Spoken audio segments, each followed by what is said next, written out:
50 KTRS here in St. Louis. Thank you for having me. Good morning. Good morning. So the book asks the age-old question, you're in a relationship, should you stay or should you run for your life? Right. I like the way you say that, run for your life.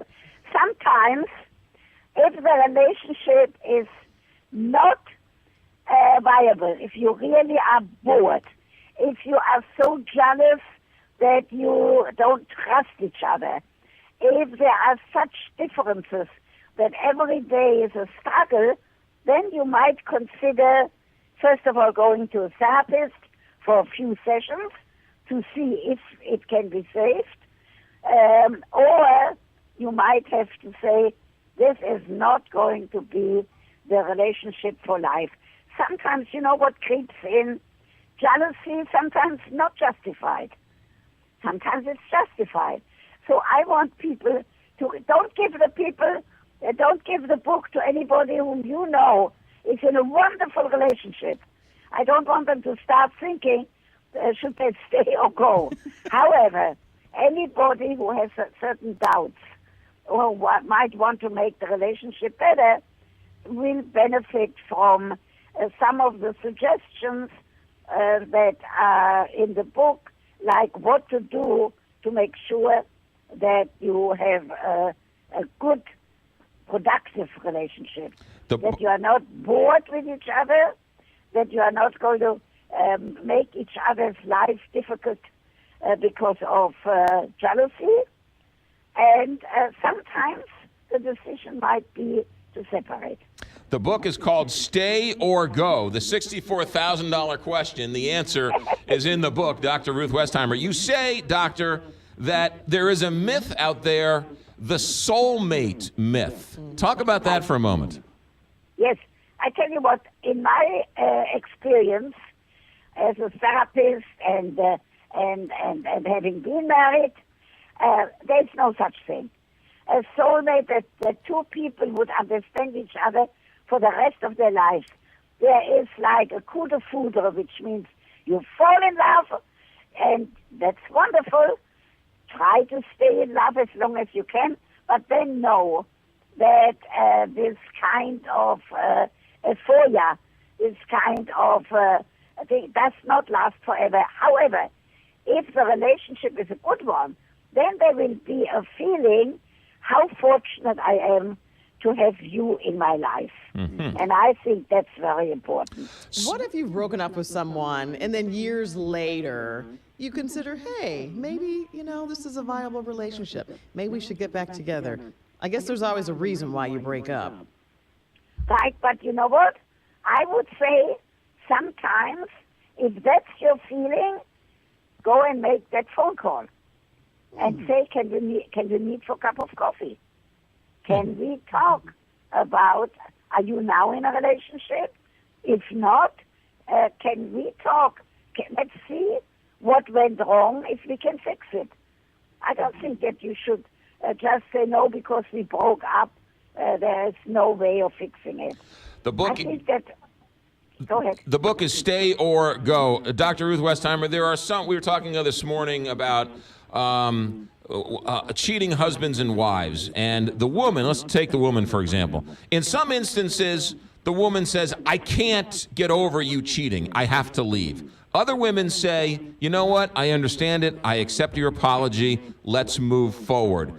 Take us through both scenarios. What do you recommend in those situations? Okay, sometimes, look, if it's he or she, sometimes it's her who cheats, not only him. And if it's a continuous cheating, then you have to see a therapist. You have to see what is wrong in the relationship before you say, let's separate.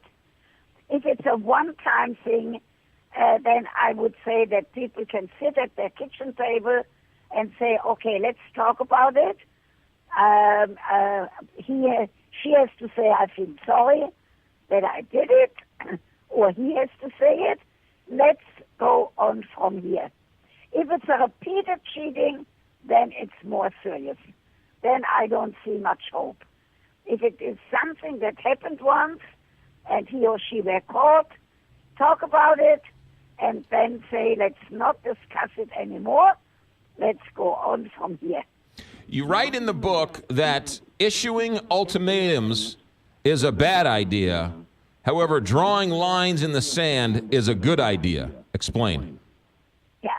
What I'm saying is you have to make some lines of what cannot be, what can't be trespassed. For example, if somebody always criticizes, that's not a good idea. That is not a productive relationship. If somebody once in a while says, could we do this better, that's productive. So really people have to communicate, not rely on the social media and the phones, but to sit down, maybe even hold hands, look into each other's eyes and say, what can we do to make our lives better? Never to say you did this, you did that, never in this accusing tone, but to say, the two of us, what can we do to make our lives better? You also say that most long-distance relationships fail, but there's something people can do to save them. What is that? Right, boy, I'm so happy you really read the book. Bravo.